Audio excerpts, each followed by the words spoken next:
Mara always thought the stories about Black Hollow Manor were just that, stories. Every small town had its ghost tales, and hers was no different.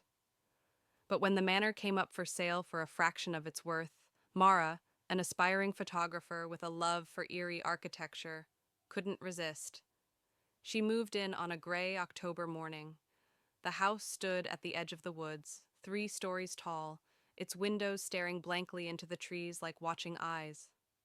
Dust clung to everything inside. The air was thick with old silence, but there was one room that seemed untouched. At the end of the second-floor hallway was a door with a brass knob, polished and gleaming unlike anything else in the house. Mara opened it slowly. The walls inside were lined with mirrors, floor to ceiling, every inch reflecting infinitely. Some were antique and tarnished, others were spotless and unnervingly clear. The center of the room had a single chair, turned to face the largest mirror. She shivered and closed the door. That night, Mara dreamed of the room, of sitting in the chair and seeing not herself, but someone else in the reflection. A pale woman in black, eyes weeping ink, reaching out from behind the glass. She woke in a sweat. The next day, she returned to the mirror room with her camera. Maybe it was the lighting, but when she looked through the lens, something seemed off. In one shot, she thought she caught a glimpse of a second figure standing behind her, but when she turned, no one was there. Shrugging it off, she went back to editing. As night fell, the house seemed to shift, groaning in its bones, floors creaking under invisible footsteps. Her bedroom mirror vibrated slightly. Mara frowned. She hadn't noticed any wind.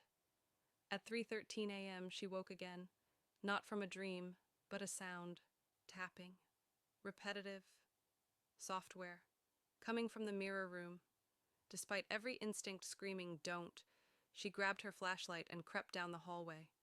The door to the mirror room was ajar. Inside, the chair had turned to face her, and the largest mirror, now cracked slightly, reflected nothing. Not her, not the room, just a dark, swirling fog. Then she heard the whisper, "She sees you now." Mara dropped the flashlight. When it flickered back on, her reflection had returned, but something was wrong. Her reflection was smiling. She wasn't. The smile stretched, curling unnaturally wide. The reflection lifted its hand slowly and placed it against the glass.